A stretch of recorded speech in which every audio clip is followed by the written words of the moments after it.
Hola, my name is Tania Lopez. I'm a Latina mom and chef from the Bronx, New York. Hola, and I'm her son, Miguel Xavier Diaz Lopez. I'm a mechanical engineer working with NASA and studying for a PhD at Johns Hopkins University. We love to share stories about Latinos getting shit done. Bienvenidos. Hola, mi gente. Welcome to More Than Rice and Beans podcast by Coqui the Chef and Tania Lopez and Miguel Diaz. So we're super excited today because we invited someone who I think is super interesting. His name is Will Edwards, and he's the director of the Food Arts Center at Fedcap. And he is our honorary Gringo. Wepa. And today we'll be talking about not just him, but how he feels around us. So what exactly are we going to be talking about, Miguel? Well, mostly cultural contrast. So seeing how his experiences influence how he sees Latino culture from an outside perspective. And speaking of foreigners from Latin culture, the word gringo, interestingly enough, is not just for white people. According to Spanish dictionary and several sources, gringo is actually meant to represent any foreigner from the perspective of a Latin person or Hispanic person. So it could be anyone that isn't Hispanic or Latin. And the origins, a lot of scholars agree that the origins of gringo comes from the Spanish word for Greek, which is griego. And that originated from a figurative speech that a lot of Spaniards used to say, and they might still say, which is está hablando griego, which is saying he is speaking Greek when someone says something that they don't understand. Oh my goodness, I remember my dad saying that. Oh, wow, you just triggered it. Yeah, you just triggered a memory there. I remember my father saying, está hablando griego. Okay, so then people still say it. There you go. And then still say it in just transformed. Yeah, not just in Latin culture. It's used even today. You're speaking Greek to me. Yeah. I've said that. Yeah. It's so funny because I remember my dad saying that to babies when you couldn't understand what they were saying. Está hablando griego. And I'm like, okay, what does he mean? Yeah, and then slowly that just transformed to a new word, gringo, which is to mean any foreigner. Oh, that's pretty cool. I remember when I went to Puerto Rico, and just because I spoke more English than Spanish, I would be called gringa. And I guess because they couldn't understand what I was saying. So I'm getting a better understanding of this. This is super cool. All right. So, Will, thank you for being our guest today. I'm excited to know about how you feel being a gringo in the Latin community, or just being called gringo, or all those wonderful names we call every gringo. Papi, primo, compadre. What else, Miguel? What am I missing? Primo is the one that I always think of. Yeah. Yeah. And then papi. Yeah. Well, thank you for having me. It's fun to be on your show. I never really put a whole lot of thought to it before. I think that the more time I've spent within the Latin culture, I've started to recognize, there's a whole dynamic and approach to communication, and also traditions and superstitions, and some other really eye-opening experiences.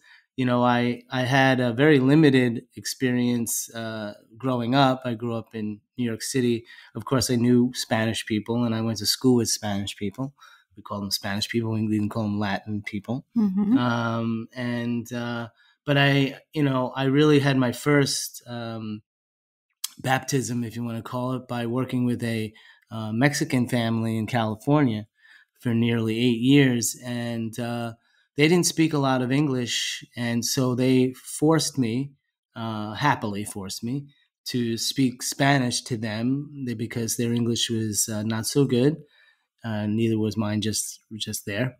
And not so good. And but strangely enough, I don't know how you guys feel about this, but it was the first time where I felt like the outsider. I was in, they were immigrants to this country, Mhm. the Mexican family that I worked with. But because, and I was, I'm an American and all of that, but I felt like the outsider because I had to assimilate to them. Mhm. And so, which I'm sure is the way that it feels when any immigrant from Puerto Rico or wherever comes here, where you have to like figure out the language. So for me, every day I had to sort of figure out how to communicate. And I was welcomed by them, but I also felt like, how do I navigate this? So Interesting. that was a very unique experience. And so when I, working in the food world, you work with other Latin people, and there's a large community of people that work in food, as you know, who are Latin. But I've actually my ears are now perking up where, people are calling me Poppy, and, which I'm sure they might have called me that before, but I never really put two and two together. I just Mhm. it just went right over my head.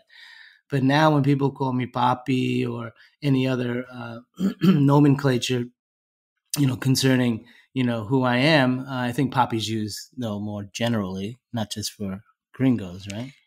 Yeah, I Yeah. mean, it's not just. I mean, other Hispanics, they all call each other that. I've been called that a couple of times before.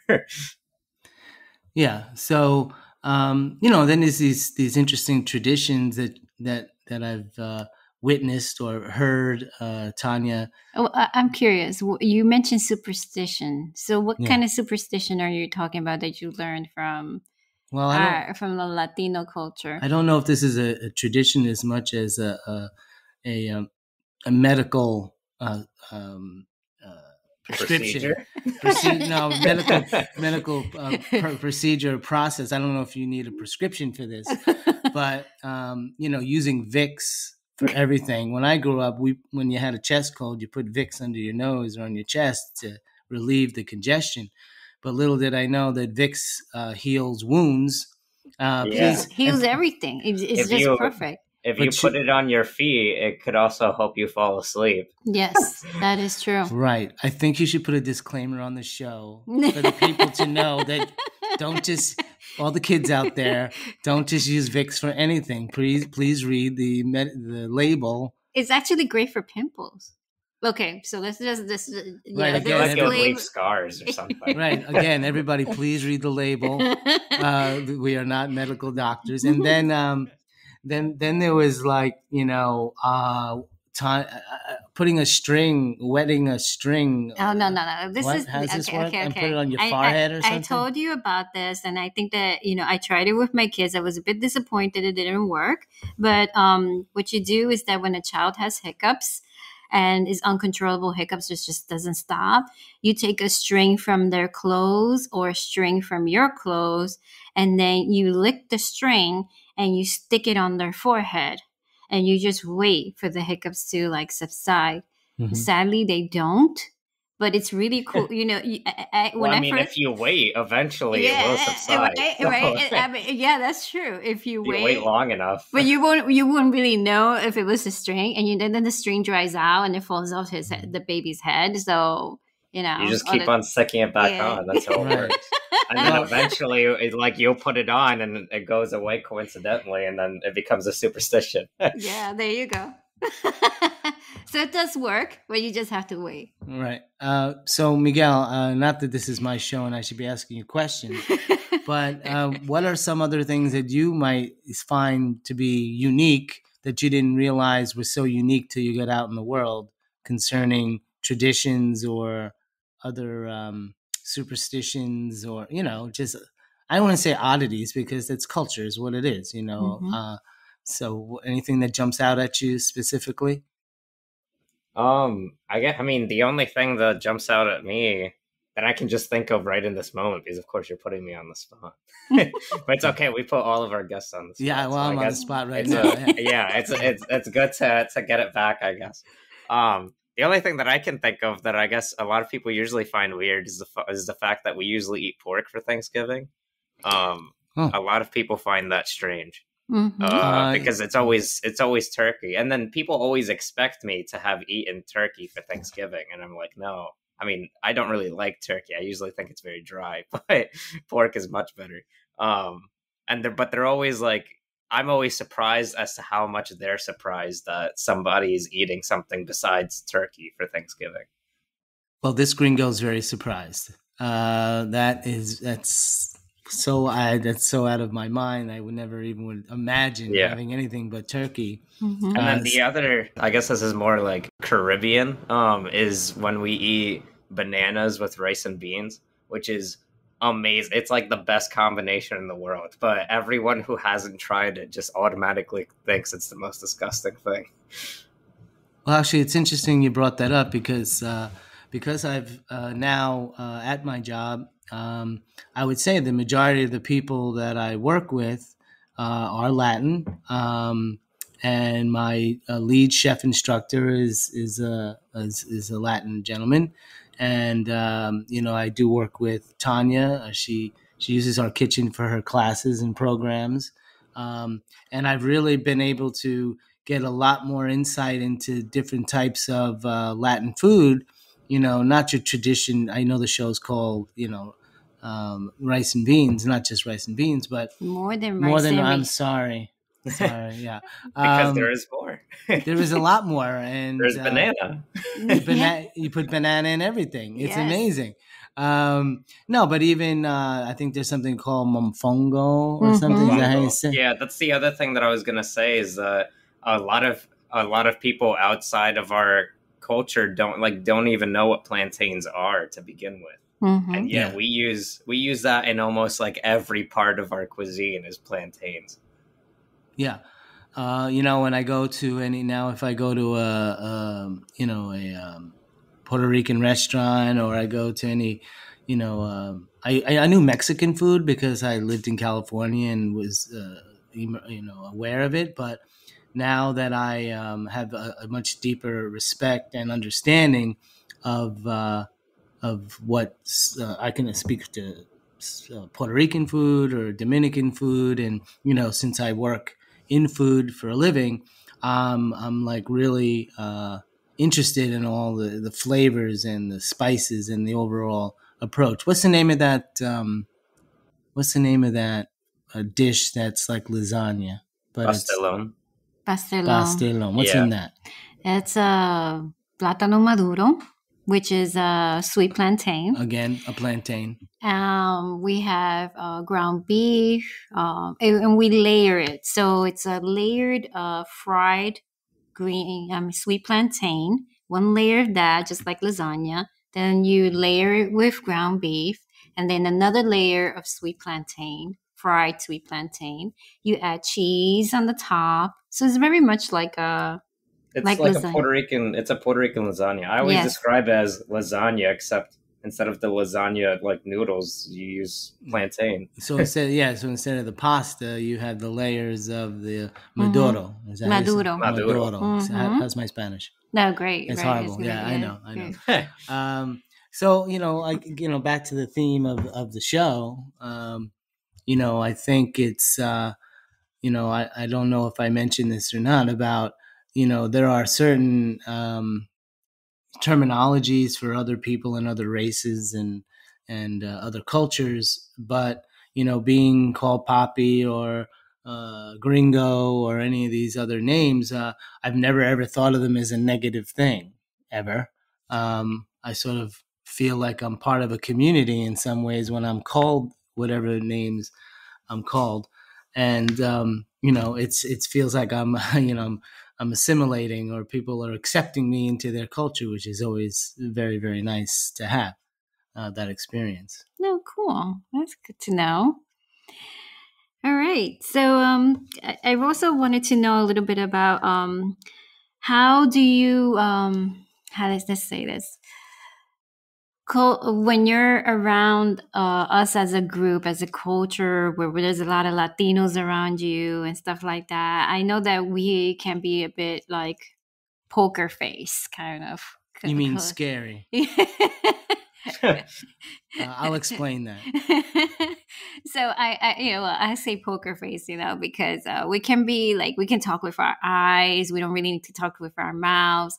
And but I would say that one thing we do a lot is point with our lips. Right. I've seen that. Yeah. And if you don't get it, that we're pointing with our lips, we get, like, you can see it in our eyes. We're getting upset because you don't get what we're pointing at. Well, having witnessed this pointing with lips, there are moments when I first saw people pointing with their lips that I thought they were blowing kisses at people. And I thought, that's inappropriate. Why are they pointing? Why is she, he or she, I noticed women more than men do. Maybe I'm wrong, or maybe not. I don't know. I'm not No, sure. I know. I've seen men do it. I said they do it more like in Puerto Rico. They do it. The men do it there, but not here as much. Yeah. I think that whole poker face thing. I always felt like I was very good at reading people. Maybe I was just reading the people that I, the culture that I'm part of. So there was easier to read. There's a stoicness. I mean, that's what I've realized later. There's a very direct, straightforward approach to things, but sometimes you're trying to read somebody's face, and there's moments where I thought the person was angry at me, Latin person, and then I'd say, "Did I do something?" They're like, "What are you talking about?" Mm-hmm. And so I was sort of oblivious to that. There's a stoicness. There's a nonsense. It's just like, it's very black and white. Mm-hmm. There's not a lot of fluff. Mm-hmm. I think. I won't speak for the white culture or anything, whatever that means. But we sometimes dance around the subject matter, or we make it a little bit more floral, or we're trying to, try to make it, but we're more black and white. It's black and white. Either you get it or you don't. Right. It's no nonsense. It's I'll say things, and even sarcasm is sometimes not picked up on when I'm saying it to somebody, or even comedy, my version of comedy. And I'll be looked at like, what is he talking about? So I've learned how to communicate differently. And I embrace that I don't have to dance around things. I just say it as it is.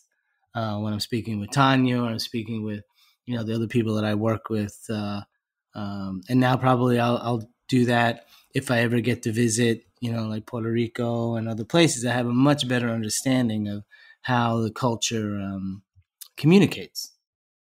And I always think that's really interesting, because then that experience, I feel like, is more towards like Latinos and Hispanics in work culture. When they're working, that's how they are. But then outside of that, it's almost like everything is flipped. Like once you see a Hispanic or Latino partying, that's when they're loud and floral and colorful. While a lot of times in white culture, the parties are a lot more like serious. Well, it's funny you brought that up. No. I was gonna comment that I think what you're referring to is that when people go to, again, I just want to say, white people do dance, and we do have fun at parties, and enjoy a good time and barbecues, and what everybody else likes to do, not just white people. But what I notice is any opportunity in the Latin community where somebody can put that music on loud and start dancing, even at a funeral, Tania has, we've had events at our location at the Food Arts Center, and majority of the people there were, I would say, on average, white people, but the party felt like it was a seminar, not a party. And so Tania would say, "Is this a funeral?" and I'd say, "No, this is how they party." And you're like, "Really? Well, we don't exactly party like that."